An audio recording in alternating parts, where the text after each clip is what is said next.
మనం ఎన్నో సంవత్సరాలుగా క్రైస్తవులమని పిలువబడుతున్నాము, ఎన్నో సంవత్సరాలుగా ప్రార్థిస్తున్నాము అంటున్నాము. కానీ ఆయన శక్తిని, ఆయన అభిషేకాన్ని పూర్తిగా అనుభవించలేని స్థితిలో ఉన్నాం. దానికి గల కారణం ఏంటో తెలుసా? బైబిల్ గ్రంథంలో దాగి ఉన్న కొన్ని ఆత్మీయ రహస్యాలను మనకు తెలియకపోవడమే దానికి కారణం.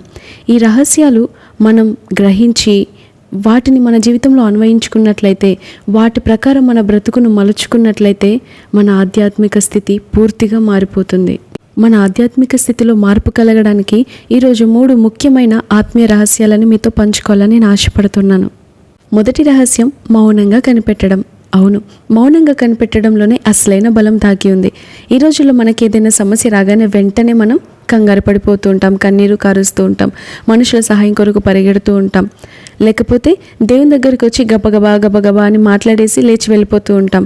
కానీ దేవుని సన్నిధిలో మౌనంగా కనిపెట్టడం వెనుక ఒక పెద్ద ఆత్మీయ రహస్యం ఉంది. అందుకే వాక్యంలో మనం చూసినట్లయితే యెషయా గ్రంథం 40వ అధ్యాయం 31వ వచనంలో, యెహోవా కొరకు కనిపెట్టువారు నూతన బలము నొందుతారు, వారు పక్షిరాజు వలె రెక్కలు చాపి పైకి ఎదుగుతారు. ఆమేన్. మనం ప్రార్థనలో మన మాటలు ముగించిన తర్వాత కొద్దిసేపు ఒక కొంచెం సమయమైనా, కనీసం 5 minutes 10 minutes అయినా కూడా మౌనంగా మనం వేచి ఉండాలి. ప్రశాంతంగా కూర్చోవాలి, నెమ్మదిగా కూర్చోవాలి, ఆయన స్వరం కొరకు కనిపెట్టాలి. మనం ఏదైతే చెప్పామో దానికి బదులిద్దాం అనేలోగా మనం అక్కడ ఉండకపోతే మనం ఎలా జవాబు పొందుకోగలుగుతాం? మన సొంత ప్రయత్నాలు ఆగినప్పుడే ఆయన కార్యం ప్రారంభమవుతుంది.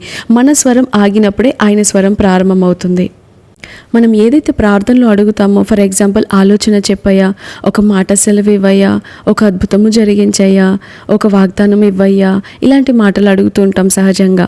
అయితే దేవుడు ఒక ఆలోచన చెబుదాము, ఒక మాట ద్వారా ఆయన ఏమనుకుంటున్నాడో ఆయన చిత్తాన్ని బయలుపరుద్దాము అనుకునేలోగా ఆమెనని మనం లేచి వెళ్ళిపోతాం.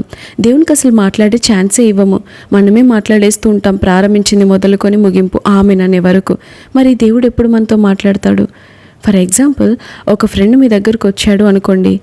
అతను మీ దగ్గర సహాయం కోరి, మీ సలహా కోరి వచ్చాడు. అతను మాట్లాడేసి ఇక మీరు దాన్ని వివరిద్దాము, ఇలా కాదు అలా కాదు అని చెప్దాము అనుకునే లోగా మీకు చెప్పవలసినంత చెప్పి మీ మాట వినకుండానే వెళ్ళిపోయాడు. మీకు ఎలా అనిపిస్తుంది? దేవుడు కూడా అంతే. మన స్నేహితుడు మన దగ్గరికి వచ్చి ఒక్కసారి అలా చేస్తేనే మనం ఎంతో బాధపడిపోతాం. రెండోసారి వచ్చి మాట్లాడుతున్నా కూడా మనం అంత ఇంట్రెస్ట్ చూపము. మూడోసారి వచ్చి మాట్లాడుతున్నప్పుడు అమ్మో వస్తున్నాడు అని అక్కడి నుండి తప్పించుకోవడానికి ప్రయత్నిస్తాం. కానీ దేవుడు ఎన్ని రోజులుగా, ఎన్ని సంవత్సరాలుగా మనల్ని భరిస్తూ ఉన్నాడు కదా. కాబట్టి ఇప్పుడైనా మనం మార్చుకుందాం. మనం ఫోన్ కాల్స్లో మాట్లాడుతున్నప్పుడు చూడండి, గంటల తరబడి సంభాషణ వెళ్తూ ఉంటుంది. కారణం ఏంటో తెలుసా? మనం మాట్లాడతాం, అవతల వాళ్ళకు కూడా మాట్లాడే అవకాశం ఇస్తాం. మనం మాట్లాడతాం, బాగున్నారా అంటాం, వాళ్ళు బాగున్నారు అంటారు. తర్వాత మనం ఇంకా ముందుకెళ్తాం, తర్వాత వారు మాట్లాడుతుంటారు. అందుకే ఫోన్ కాల్ సంభాషణ అన్ని గంటలు కొనసాగడానికి గల కారణం ఏంటంటే ఇరువైపుల సంభాషణ ఉంటుంది. కానీ దేవుని దగ్గరకు వచ్చేసరికి మాత్రం వన్ వేనే ఉంటుంది. ప్రార్థన అంటే కేవలం మన సమస్యలు చెప్పుకోవడం మాత్రమే కాదు, మనం మాట్లాడడం మాత్రమే కాదు.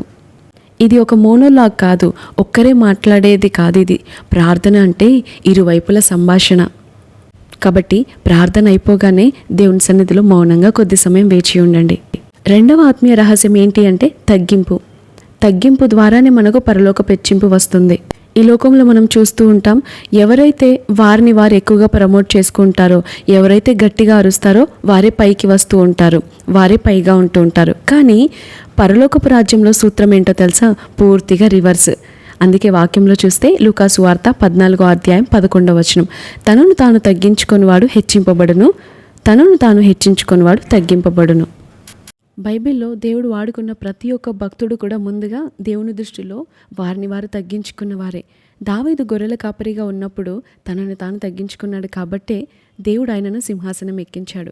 ఎప్పుడైతే మనం నేను కాదు ప్రభువా, నా జ్ఞానాన్ని బట్టి కాదయ్యా, నా తెలివిని బట్టి కాదయ్యా, నా శక్తిని బట్టి కాదయ్యా, నా జీవితంలో నేను ఏది కలిగి ఉన్నానో అది కేవలం నీ కృప అని మనల్ని మనం తగ్గించుకుంటూ దేవునికి మహిమ చెల్లిస్తామో, దేవుని పాదాల దగ్గర పడతామో, ఆయనకు క్రెడిట్స్ ఇస్తామో, ఆయనకు మహిమ చెల్లిస్తామో, అప్పుడు దేవుడు మనల్ని గొప్పగా హెచ్చిస్తాడు. అది ఆత్మీయ రహస్యం.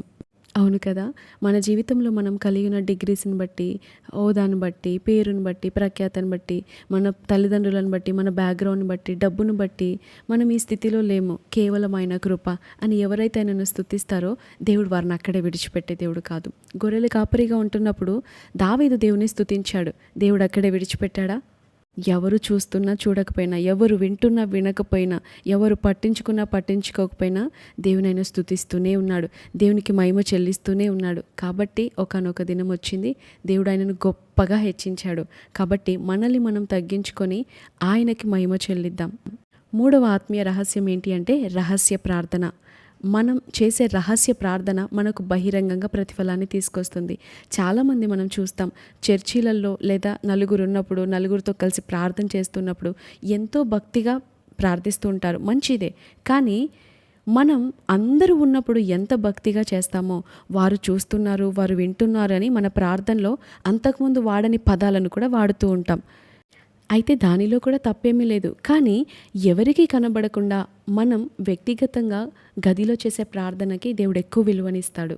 అందుకే మనం మత్తయి సువార్త 6వ అధ్యాయం 6వ వచనంలో చూస్తాం కదా, మనం ప్రార్థన చేస్తున్నప్పుడు మనం లోపలి గదిలోనికి వెళ్ళి తలుపు వేసుకొని రహస్యమందున చూస్తున్న తండ్రికి మనం ప్రార్థన చేస్తే రహస్యమందు చూస్తున్న తండ్రి మనకు గొప్పగా ప్రతిఫలం ఇస్తాడని అక్కడ వాక్యాన్ని మనం చూస్తాం. అవును, మన దేవుడు మన ప్రైవేట్ లైఫ్ని ఎక్కువగా చూస్తాడు, ఎక్కువగా పట్టించుకుంటాడు. అందరితో ఉన్నప్పుడు అందరు బాగానే ఉంటారు. కానీ ఒంటరిగా ఉన్నప్పుడు మనం ఎలా ఉంటున్నామో అదే మన నిజ స్వభావం, నిజ స్వరూపం. మనం ఒంటరిగా ఉన్నప్పుడు ఎలా ఉన్నామో, మన ప్రైవేట్ లైఫ్ ఎలా ఉందో దేవునితో మన ఆత్మీయ స్థాయి కూడా అలాగే ఉంటుంది. మనం ఒంటరిగా ఉన్నప్పుడు దేవునితో ఎంత సమయం గడుపుతున్నాం అనేది మన ఆత్మీయ ఎదుగుదలకు అసలైన కొలమానం. కానీ ఈ రోజుల్లో మనం చూసినట్లయితే ఒంటరిగా ఉన్నప్పుడు లేదా ఖాళీ సమయం ఉన్నప్పుడు మనం వెంటనే ఫోన్ని స్క్రోలింగ్, షార్ట్స్, రీల్స్ అంటూ ఆ యాప్, ఈ యాప్ అంటూ మనం అన్నీ చూస్తూ ఉంటాం. కానీ దానికి బదులుగా ఎవరైతే దేవుని సన్నిధిలో ఆ సమయాన్ని వెచ్చిస్తారో దేవుడు గొప్పగా వారిని హెచ్చిస్తారు. మనం ఈరోజు 3 ఆత్మీయ రహస్యాలను తెలుసుకున్నాం. మొదటిది మౌనంగా ఆయన సన్నిధిలో కనిపెట్టాలి. 2 తగ్గించుకొని ఉండాలి. 3 రహస్య ప్రార్థన చేయాలి. అయితే ఇలా ఎవరైనా చేశారా అంటే బైబిల్లో చాలామంది భక్తులు చేశారు. బైబిల్ కాలం తర్వాత చేసిన భక్తులు కూడా ఎంతోమంది ఉన్నారు. బైబిల్ ఒకవేళ ఈ కాలంలో రాయబడి ఉంటే నేను చెప్పే ఈ జాన్ హైడ్ గారి గురించి తప్పకుండా బైబిల్లో రాయబడి ఉండేది. ఎందుకంటే ఈ జాన్ హైడ్ని అందరూ ప్రేయర్ హైడ్, ప్రార్థించే హైడ్ అని కూడా అంటారు. ఇతను ఒక అమెరికా దేశానికి చెందినవాడు. అయితే దేవుని పిలుపు మేర తన యవ్వన కాలం అంతా కూడా సువార్తకు సమర్పించుకొని దేవునికి కంప్లీట్గా సబ్మిట్ అయిపోయి మన భారతదేశానికి పంజాబ్ ప్రాంతానికి వచ్చాడు. ఆయన ఇక్కడికి వచ్చిన తర్వాత ప్రజల నుండి ఎన్నో వ్యతిరేకతలు ఎదుర్కొన్నాడు. ఎన్నో ప్రయత్నాలు చేసినా కూడా ఆయన ఆశించిన స్థాయిలో ఆధ్యాత్మిక ఫలితం కనిపించలేదు. అక్కడ ప్రజల హృదయాలు ఏమాత్రం మార్పు చెందలేదు. ఎంత ప్రార్థిస్తున్నా, ఎంత సువార్తను ప్రకటిస్తున్నా, ఎంత ప్రజలకు బోధిస్తున్నా కూడా ఏ మార్పు కలగట్లేదు. అయితే అప్పుడు ఆయన ఒక ఆత్మీయ రహస్యాన్ని గ్రహించాడు. మనుషులతో గంటల తరబడి మాట్లాడడం కంటే దేవుని సన్నిధిలో రహస్యంగా మోకాళ్ళుని ప్రార్థించడం మిన్నా అని అతను ఒక గ్రహింపుకొస్తాడు. ఆయన ప్రతిరోజు రాత్రిపూట తన గదిలోనికి వెళ్ళి తలుపు వేసుకొని ఎవ్వరికి కనిపించకుండా, చలిని కూడా లెక్క చేయకుండా రాత్రంతా కూడా మోకాళ్ళుని ఏడుస్తూ, మూలుగుతూ, కన్నీరు కారుస్తూ, రోదిస్తూ ప్రార్థనలో గడుపుతూ ఉండేవాడు. అయితే కొన్నిసార్లు ఆయన నోట నుండి మాట కూడా వచ్చేది కాదు. ఎందుకంటే ఆయన హృదయ భారం అంతగా ఉండేది ఆ ప్రజల పట్ల. నేను ఎంత చేసినా కూడా వీళ్ళు మారట్లేరే, ఎంతగా వీళ్ళకి దేవుని ప్రేమ చూపినా మారట్లేరే అని ఎంతో మూలుగుతూ దేవుని సన్నిధిలో గడుపుతూ ఉండేవాడు. ఆ గదిలో నుండి వచ్చే ఆ ప్రార్థన బయటున్న వారు చూసి చాలా ఆశ్చర్యపోతూ ఉండేవాళ్ళు. అయితే అతను పొందిన ఫలితం ఏంటో తెలుసా? జాన్ హైడ్ రహస్యంగా ఆ గదిలో చేసిన ఆ కన్నీటి ప్రార్థనల ఫలితమే కొన్ని సంవత్సరాల తర్వాత పంజాబ్లో సియోల్కోటలో ఒక ఊహించని విధంగా ఒక స్పిరిచువల్ రివైవల్ అనేది ప్రారంభమైంది. ఎక్కడైతే కఠినమైన హృదయాలు ఉన్నాయో ఆ ప్రాంతంలో ప్రజలందరూ కూడా పాపాలు ఒప్పుకొని ఏడుస్తూ దేవుని సన్నిధికి పరిగెత్తుకుంటూ వచ్చేవాళ్ళు. ఒక్క సంవత్సరంలోనే 1,00,000 మందిని దేవుని సన్నిధిలోనికి నడిపించాడు ఆయన. ఆ మందిని నడిపించడానికి ఆయన కొన్ని సంవత్సరాలు ప్రసంగించాడు, కానీ ఎవ్వరూ మారలేదు. కానీ కొద్ది నెలలు ఆయన రహస్యంగా ప్రార్థించడం మొదలుపెట్టాడో, ఒక్క సంవత్సరంలోనే వితిన్ 1 ఇయర్‌లోనే 1,00,000 పీపుల్‌ని దేవుని సన్నిధికి నడిపించగలిగాడు. ప్రార్థన అనేది చాలా ప్రాముఖ్యం. రహస్య ప్రార్థన అనేది చాలా పవర్‌ఫుల్. మనమైతే ప్రజలతో పోట్లాడుతూ ఉంటాం, ప్రజలతో పోరాడుతూ ఉంటాం, ఓటమి ఎదుర్కొన్నప్పుడు దిగులు పడుతూ ఉంటాం, మనం సమస్యలు ఎదుర్కొన్నప్పుడు కృంగిపోతూ ఉంటాం, ఏదైనా అవసరత వస్తే మనుషులను ఆశ్రయిస్తూ ఉంటాం. కానీ అన్నిటికీ బదులుగా, అందుకే డిఎల్ మూడీ కానీ ఇంకా గొప్ప గొప్ప భక్తులందరూ కూడా, గొప్ప గొప్ప వారందరూ కూడా, మనం నేటి దినాల్లో చెప్పుకుంటున్న గొప్ప గొప్ప వారందరూ కూడా వారు చెప్పే ఆత్మీయ రహస్యం ఏంటో తెలుసా? ప్రార్థన, ప్రార్థన, ప్రార్థన.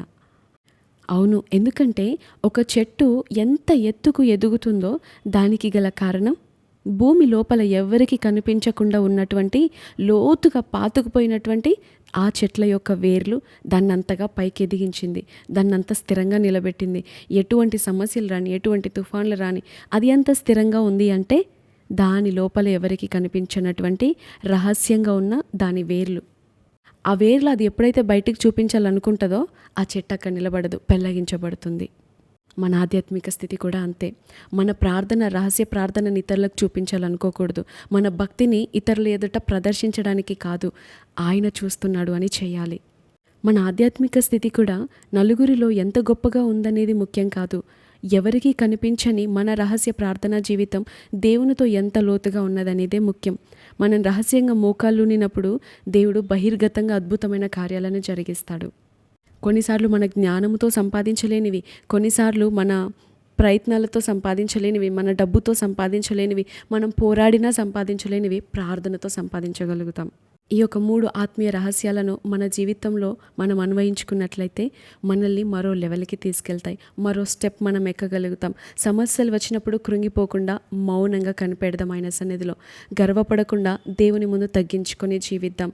అంత మాత్రమే కాదు, దేవునితో రహస్య ప్రార్థనలో అధిక సమయాన్ని గడుపుదాం. అప్పుడు మన జీవితంలో దేవుని అద్భుతాలు, మహిమను మనం కల్లారా చూస్తాం. అనేకులకు మనం ఒక గొప్ప సాక్షులుగా ఉండగలుగుతాం. అట్టి కృప భాగ్యం దేవుడు మనకు అనుగ్రహించి నడిపించును గాక. ఆమేన్.